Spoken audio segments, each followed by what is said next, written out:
Hey guys, Will here. So over 2 years ago now, we reviewed the HF8 Haptic gaming pad from Next Level Racing. Now at the time, I said that it provided absolutely awesome bang for buck immersion, but there were a few things about it that were a little bit disappointing, not necessarily for the price point, but there were certainly a couple of things that I thought could be better about that particular product. And I said at the time that I wish they would bring out a Pro version that improved upon a couple of specific things. Fast forward 2 years, and we have the HF8 Pro. So what's this all about? Is it that much better than the original HF8, and is it worthy of a place on your sim rig? That's what we're going to be finding out today, so stay tuned. Okay, so before we get started today, firstly, thank you to Next Level Racing for sending across the HF8 Pro for us to check out today. Now, we will be cross-comparing this against a couple of other products as we always do here at Boosted Media, so it's important that you guys are aware that anything we're comparing to has all been provided to us under the exact same conditions. Now, if you do decide you want to pick up one of these or any other sim racing gear for that matter, whether it's entry-level stuff or super high-end stuff or anything in between, head over to boostedmedia.net. There you will find a bunch of affiliate links and discount codes. That's an awesome way of helping support our work here at Boosted Media without it costing you an extra cent, and in many cases saving yourselves a little bit of money in the process with those discount codes. So if you are after anything, that would be really cool to check out, boostedmedia.net, or follow the links down in the description below. One of those discount codes is a 5% off discount code for Next Level Racing, as well as discount codes for a few of their resellers around the world too. So make sure you do check those out. But as is always the case here at Boosted Media, no third party has any sort of input whatsoever into anything we'll be discussing today, purely just my own observations and my own opinions. So with that said, what is the HF8 Pro all about? Now, I mentioned earlier that we took a look at the HF8 a couple of years ago now.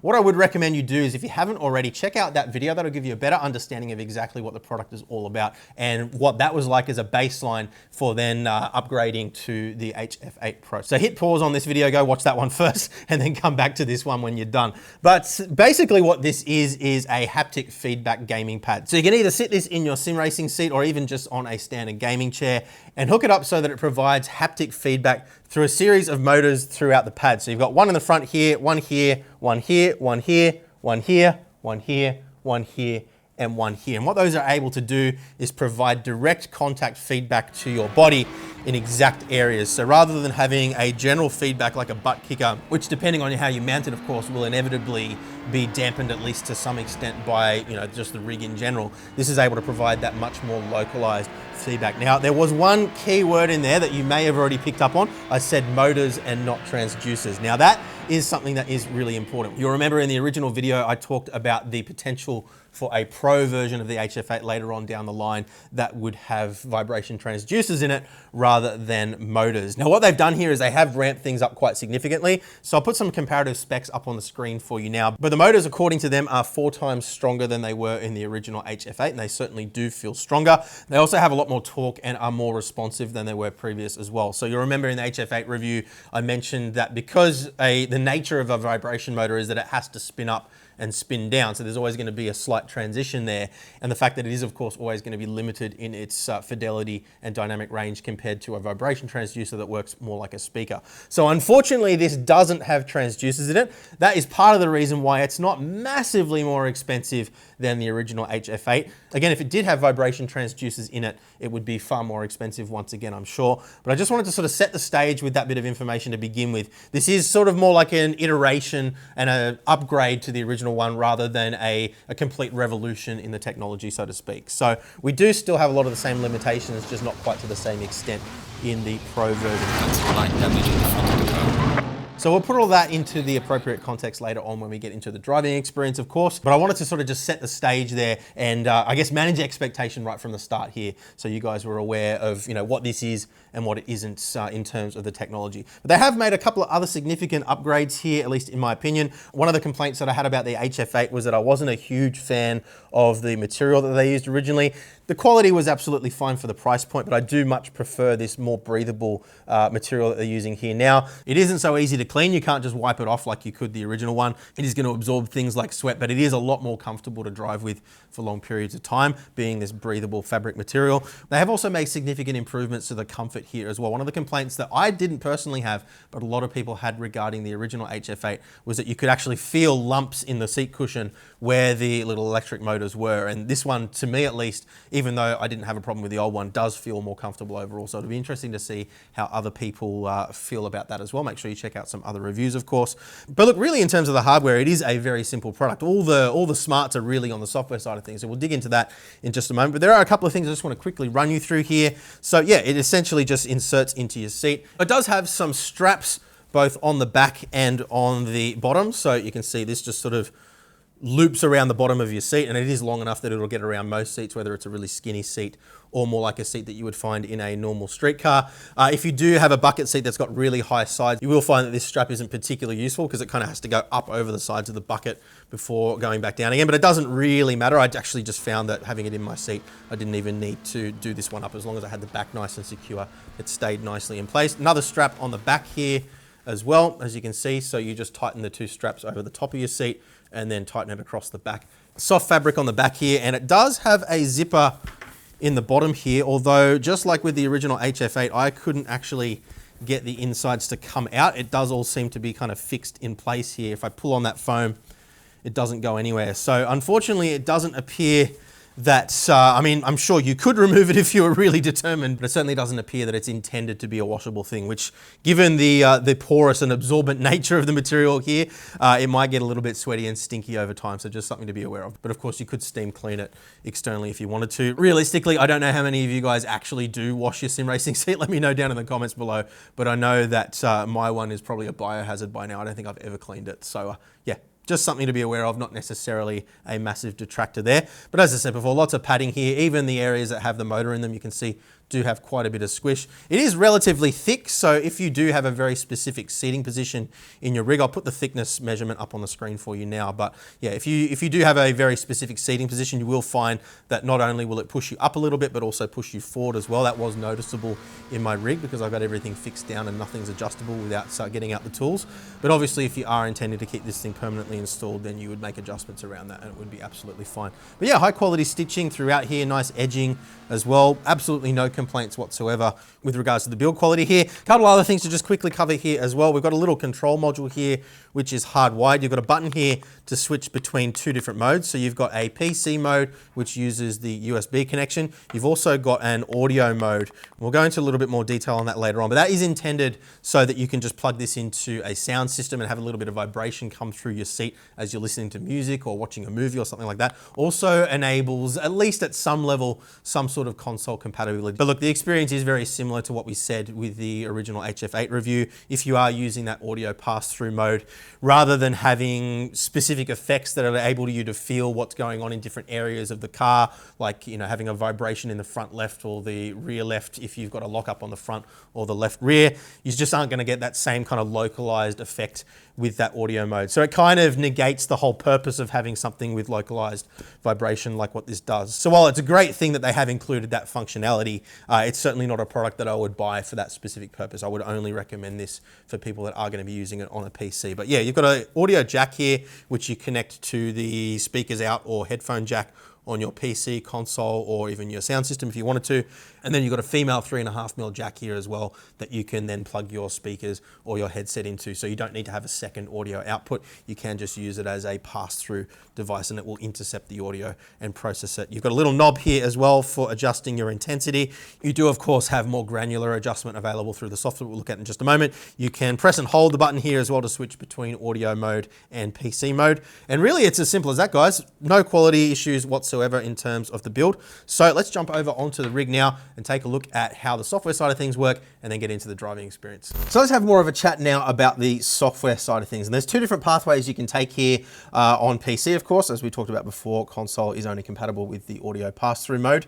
So USB mode, you have either the Next Level Racing haptic feedback system, which we're gonna have a look at first, or you can use SimHub for some more granular control over some of the effects. I'm gonna give you a quick look at both of these, and I will also give you guys a copy of the profile that I'm using here, which is a good baseline. Obviously, there's a lot of subjective preference involved in this, as there is with most of these kind of haptic feedback systems, but this should give you a good sort of baseline that you can then tweak and adjust to your own personal preference. So quick tour of the software here. You do have an options button here. This allows you to configure a couple of things around the general software, starting up with Windows, starting minimize, close to tray, or completely close the program when you hit the X button and so forth. There's an option to factory reset and also a pathway to the log file if you need to provide a log to Next Level Racing for troubleshooting purposes or to do your own troubleshooting.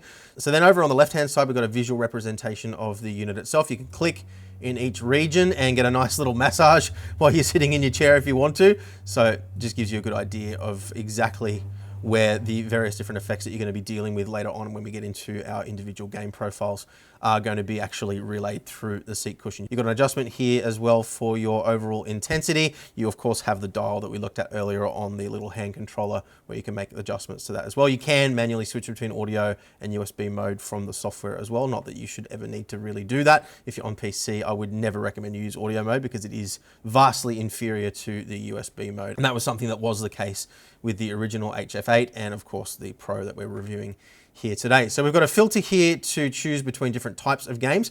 Now, unlike a lot of other sim racing specific pieces of hardware, this does actually work with a variety of different types of games. So flight sim might be an obvious one, but you can also use this with things like first person shooters to get that sort of kick in the back when you fire a weapon or when you jump or when you swing a sword. You know, you can kind of imagine the various different scenarios that it might be useful. So interestingly, in the Next Level Racing software at this point in time, if we click on other games, you do only have IL2 here, as well as virtual sound card. Now, virtual sound card is just like an audio pass-through mode, essentially the same as audio mode, but using the USB output of your PC to do so. I think this is probably going to be something that most people will try once and never touch again. IL2 is, of course, a flight sim piece of software, so not sure exactly why it's sitting under other games. Now, if you're using SimHub, as you'll see later on, there are a variety of other games that you can use on top of this as well.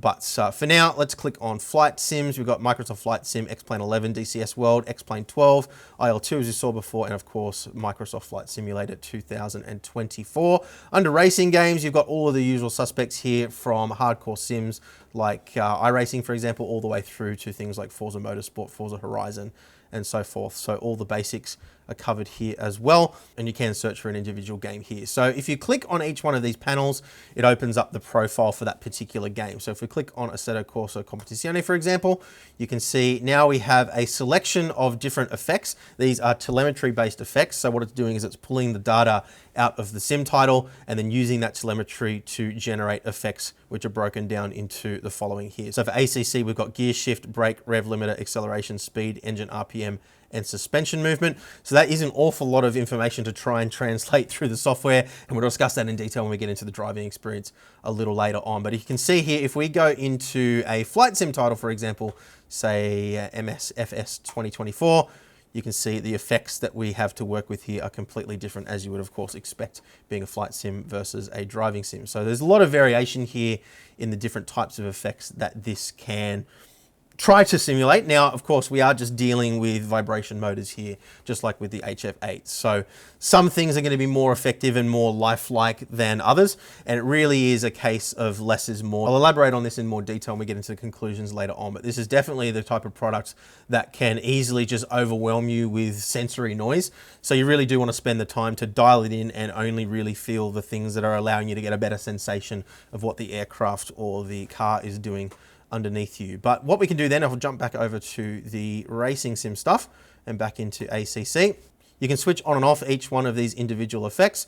So for me, for example, I don't like to have a braking effect. I don't like to have a rev limiter. I don't like to have acceleration or speed because I find that those just muddy the signal overall. What I'm interested in is, you know, the nice kick in the back when you change gear for immersion, as well as a little bit of engine RPM, again, to give me a little bit of immersion, but mostly just a suspension effect that gives me a bit more sensation of what the car is doing underneath me in lieu of any other haptic feedback on the rig. And then you can expand each one of these as well and assign them to each individual area on the pad. So you can see here we've got high right, high left, lower back right, lower back left, rear right, rear left, and front right, front left.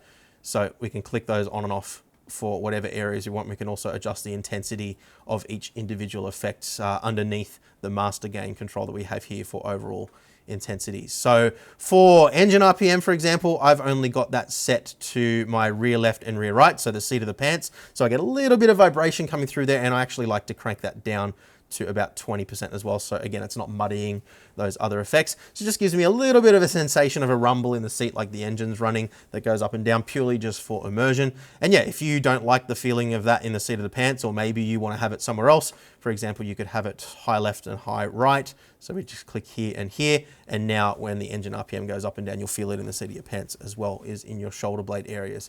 So plenty that you can do here in terms of adjustment, but really what I would recommend is that you use SimHub for this product, simply because it does give you much more granular control. So if you're after something that's just nice and easy and approachable, maybe your kids are going to be using this, then yeah, the software gets the job done very nicely and it does what it needs to do. You can also import and export profiles here as well if you want to share them with your friends, of course. But really where you start to get into the power features is inside SimHub. So let's take a look at that now.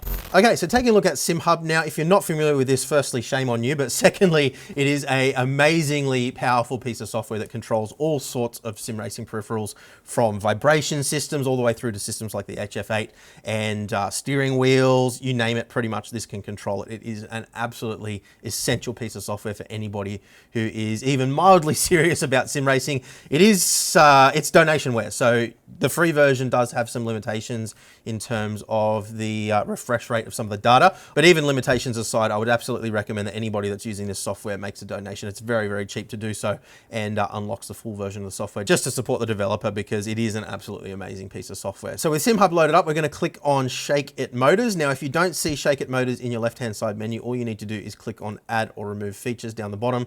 Scroll down until you find it in the list. Where is it? Shake It Motors there. Make sure it's enabled, and also make sure you've got it clicked to show in the left-hand menu so it's nice and convenient. I probably need to give this a bit of a tidy up. I've got a bit of junk in here at the moment that I don't use regularly, but I digress. Let's click on Shake It Motors, and we're going to click on Motor Output, and then we're going to go down to the third option here, which is Force Field Pad, or Next Level Racing HF8 Haptic gaming pad. Now, you do still have it connected to your PC via USB to use SimHub. Don't connect it via audio, or you're going to have a far inferior experience. We're going to enable the feature here, and you can see straight away it's coming up with a warning saying that HFS is running and will conflict. You do need to make sure that you've got the HFS software closed, not minimized. Otherwise, this will not work properly. So I'm going to go ahead and quickly do that. Hit quit, and then if I switch it off and back on again, now you can see it's showing up as connected inside SimHub, so everything is working correctly. So we can expand this down, and very similar to what we saw before, but just not presented in quite such an accessible way, the assignment of various different effects to different areas in the seat. So you've got your front right, front left, rear right, rear left, lower back right, lower back left, high right, and high left or shoulder blade areas. You've got master controls for intensity, and then you can assign each one of these regions to a specific effect inside the game as well. So again, you can fine tune this if you want to, but I actually found the default settings for regions were pretty good. They make a lot of sense. Again, as I was saying before, you don't want to have every single effect going on everywhere, because you want to be able to sort of have some sense of what areas of the car are doing what. Now, we'll talk about that sensation a bit later on, because I'm sure a lot of you guys will have a lot of questions about the authenticity of that. But these default settings did do a good job, at least in my personal opinion. So once we've got that all configured to a way that makes sense for you, then we're going to click on Effects Profile. And here you can see all the individual effects that you have control over within SimHub. Now, not every single game is going to support every single one of these effects. And that's where, you can sort of see the difference here with something that's more generic compared to the HF software that we were looking at before, that only gives you the effects that will work with that particular game. So that's a lot more accessible, but this does give you much finer control. So you've got an individual gain adjustment for each one of your effects here. You can also get a sense of the regions here as well. So a big square means it's pretty much everything assigned. The lower bar there means it's just one area, and then obviously you've got your 4 squares here for 4 different regions as well. So it's just like a quick visual representation. And then you can click on each one to drill into the individual settings beyond just the gain control for each effect as well. So if we click on ABS, for example, we can test that effect, give ourselves a nice little rumble there, and you've got a couple of configuration options here for things like pulse duration, so how long it's going to cycle for each activation of ABS. And for road rumble, for example, we've got a lot more that we can do here to fine tune things. So I'm not going to spend a whole lot of time here explaining every single one of these settings, otherwise we're going to be here forever. But again, I will provide my profile that I've created here, which I think should provide a good baseline for most people to tweak and adjust to their personal preference. But it is something that I would highly recommend. You know, assign yourself at least a couple of hours to really sort of drill in and, you know, really sort of try to extract the best performance out of this to suit your own personal preference. And again, it is very much about getting a good sensation of what the car's doing underneath you and, you know, fine tuning the effects to give you a better understanding of that rather than just completely bombarding your senses with too much. And that's the reason why, if you look over on the right hand side here, you can see a lot of my effects are cranked down quite far. What I found is if I do only have things like wheel lock up or, you know, missed gear or gear shift or things that are actually sort of communicating a change of state with the vehicle, it feels a little bit weird because, you know, the seat's completely numb or dead most of the time, and then all of a sudden when something happens, it suddenly comes alive and it feels a little bit unnatural. Same for things like ABS or even your road rumble, for example. If you don't have a little bit of road vibration and a little bit of engine vibration as well, RPM, then, you know, when you hit a rumble strip, suddenly it's like the whole car comes alive, but the rest of the time it's completely dead. So it's important to have a little bit of texture there, a little bit of effect going on, but you want to have the effects that are actually useful to understanding what the car's doing underneath you to be the ones that really sort of shine through and give you a stronger sensation in the seat of the pants. So again, you can go in and you can fine tune all of these settings for every single one of these effects. And what I would suggest is switch every other effect off while you're working on one, just to sort of get a good feeling of exactly what it's doing and how it's behaving. And then you can sort of start to switch on combinations of effects to really get a better sense of how they work together, how they complement each other, or perhaps end up competing with each other depending on how you've got it set. So again, less is more. Spend the time here to really understand and fine tune to your heart's content. And if you want to, you can just download my Boosted Media Any Game profile here that will get you going as a baseline for pretty much anything that you want to throw it at. So I think that's everything you need to know in terms of the software and configuration side of things. In summary, the Next Level Racing software is perfectly functional. It does the job just fine if you're into something that's more accessible. But if you really want that granular control, then you really can't go past SimHub. And that goes for both the HF8 and the HF8 Pro that we're reviewing today. So let's move on now, talk about the driving experience in more detail, and then wrap it up with our conclusions.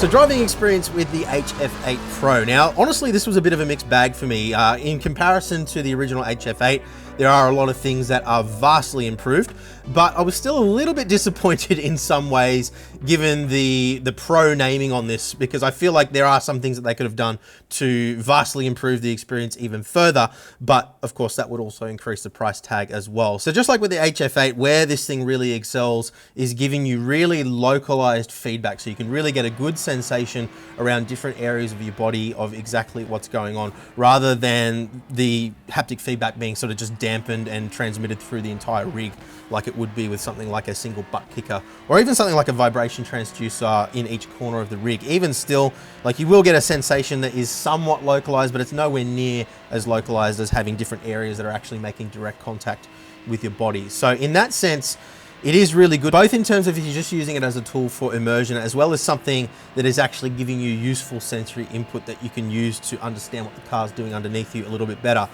It does really excel in terms of value for money for both of those usage cases. So where the limitation is here, and you probably already picked it, is that this is still using vibration motors rather than vibration transducers. Now the difference there being that a motor doesn't really have any real meaningful dynamic range. It's either on or off. You can of course slow it down or speed it up, but a vibration transducer is able to give you like a single thud. So a vibration transducer by nature doesn't need to spin up and spin down. It's got a lot more dynamic range and a lot more fidelity overall, but of course a lot more expensive to implement than something like an electric motor that spins as well. So what that means in a practical sense is that high frequency effects like engine vibration and ripple strips, for example, actually feel quite authentic.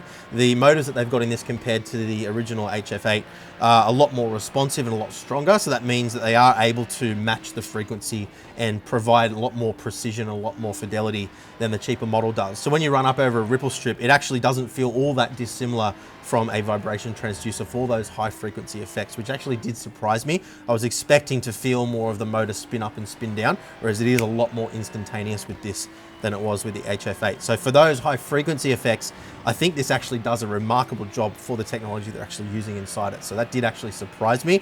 Where it falls short is in those lower frequency effects, like bumping into another car, or having a gear change effect or something like that, where it's a single thud rather than a vibration. It can't really produce those kinds of effects simply because of the nature of the design. So it does certainly still give you a sensation, but just not as authentic as something like a butt kicker for those kinds of low frequency effects that aren't so dependent on the exact area of the body that they're being transmitted through. So the profile that I gave you guys was more sort of assuming that you don't have any other haptic feedback on your rig other than just the effects that you're feeling through your force feedback wheel. But if you do have something like a butt kicker on your rig already, then what I would suggest is any sort of low frequency effects that aren't sort of position based, then you would probably want to use the butt kicker for those effects and just keep this for the more localized stuff. So the big question then is, what exactly is the point of having these localized effects, given that when you're sitting in a car, obviously it only has 4 contact points with the road, and those are each one of the 4 tires. So why would you need to have different effects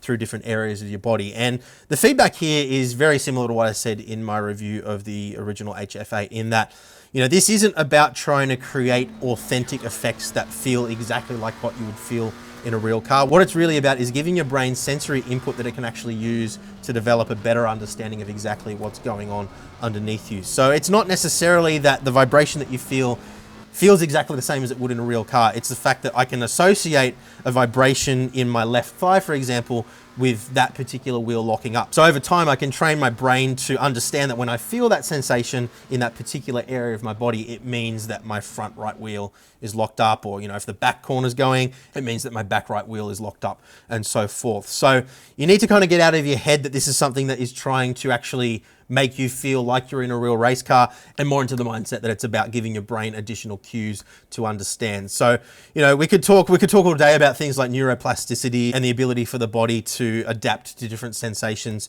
to understand the environment around it all day. I think that's sort of, beyond the scope of today's video. As long as you guys understand that, while it is something that does add genuine immersion to your rig, for those lower frequency effects in particular, it's not something that necessarily feels overly authentic compared to something like a full motion platform or vibration transducer system or something like that. But I definitely think that if you're looking for a really great value bang for buck way to add a deeper level of immersion and a better understanding of what the car's doing underneath you to your rig, and you're not quite ready to step up to something like a full haptic or full motion system, then I do think this is going to serve you really well. I like the fact that you can just pick it up and install it in a different rig as well. Take it to a mate's place, take it over onto the couch if you want to watch a movie and have a bit of an extra immersion as well. Not that that experience is particularly great, but yeah, it definitely has surprised me how much better this is than the original HF8. The motors are genuinely a lot stronger and a lot more responsive than they were previously, which does make the effects feel, although not completely authentic, a lot more authentic and a lot more like a vibration transducer system than what we had on the original HF8. So would I recommend buying this one over the original? I think that the value for money proposition is stronger with this particular model. I think if the original HF8 is the best that you can afford, then that's absolutely fine. But for me, I would be compelled to save the extra bit of money and go for the higher model. Not only when it comes to the effects, but I do prefer the physical design of this as well. It is noticeably more comfortable to sit in. I didn't have any issues with the original HF8. It did feel a little bit lumpy in a few areas. It didn't really bother me, but a lot of people did comment on my original review video that they did find it quite uncomfortable, and they were surprised that I didn't mention that. Maybe it's just because I'm overweight at the moment and I've got a little bit more padding than they do, but I don't know. It wasn't really an issue for me, but this one is noticeably more comfortable. I do prefer the more breathable fabric of this one as well. But look, to summarize, I think it does a very, very good job for what it is. Surprisingly good, in fact.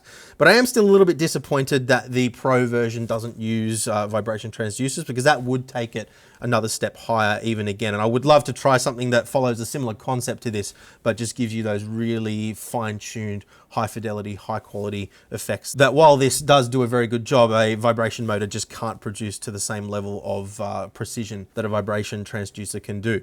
So yeah, overall, I think it's a very good product. I think that it is very good value for money in terms of the extra immersion and the extra, not necessarily realism, but sensory input that you're getting in your rig. So I don't think that anybody's going to be disappointed if they buy one of these, as long as they have realistic expectations going into it for exactly what it does and doesn't do. So if you do already own one of these, let us know in the comments down below what you think of it. Jump in our Discord community as well. I'll put a link down in the description below for that, and share your profiles too. I'd be really interested to see how the variance is and how different people have set up these products, because there is a lot of subjective preference involved here. I really hope the profile that I've shared with you guys helps you get up and running and gets you off to a good start. But yeah, do definitely spend the time to fine tune and tweak things to really get the best experience for your subjective preference. Thanks very much for watching, guys. Don't forget that discount code for Next Level Racing down in the description. And if you're after any good deals for any sim racing gear, whether it's Next Level Racing or any other brand, make sure you check out boostedmedia.net for all the latest deals and discounts. It's a great way of helping support our work here at Boosted Media without it costing you an extra cent, and potentially even saving yourselves a little bit of money in the process as well. So thanks for watching, guys, and I will see you in the next one. Bye.